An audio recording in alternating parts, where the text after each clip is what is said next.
টক ঝাল আমড়ার এই আচারটি আমড়ার এই সিজনে কিন্তু কোনোভাবেই মিস করা যাবে না। বাসায় একবার হলেও ট্রাই করতে হবে।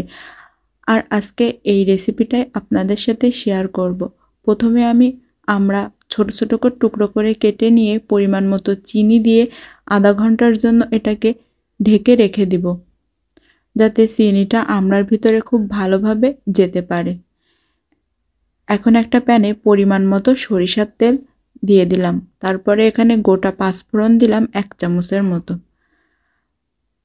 পাঁচফোড়নটা হালকা একটু তেলের সাথে ভেজে নিয়ে আমি গোটা 2টা রসুন এখানে দিয়ে দিয়েছি। আপনারা চাইলে রসুনটা থেতলেও দিতে পারেন। এবার আগে থেকে যে আমড়াটা আমি চিনি মাখিয়ে রেস্টে রেখেছিলাম, এই আমড়াটা এখানে দিয়ে দিব।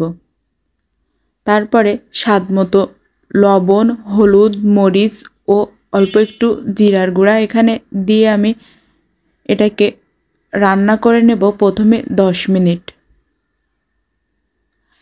এটা কিন্তু অনবরত নাড়তে হবে, নাড়া থামানো যাবে না।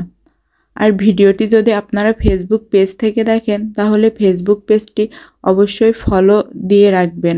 আর যদি ইউটিউব চ্যানেল থেকে ভিডিওটি দেখেন, ইউটিউব চ্যানেলটা সাবস্ক্রাইব করতে কিন্তু ভুলবেন না।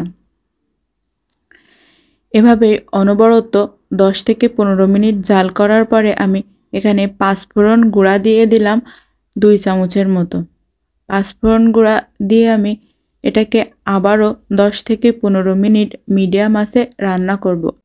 10 থেকে 15 মিনিট পরে কিন্তু আচারের কালারটা একদমই চেঞ্জ হয়ে যাবে। আর এই আচার তৈরি করার সময় চুলার জাল লো টু মিডিয়ামে রাখতে হবে।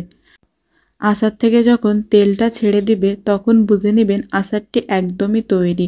রেসিপি ভালো লাগলে একটা শেয়ার, লাইক, কমেন্ট করবেন ও বাসায় ট্রাই করে দেখবেন।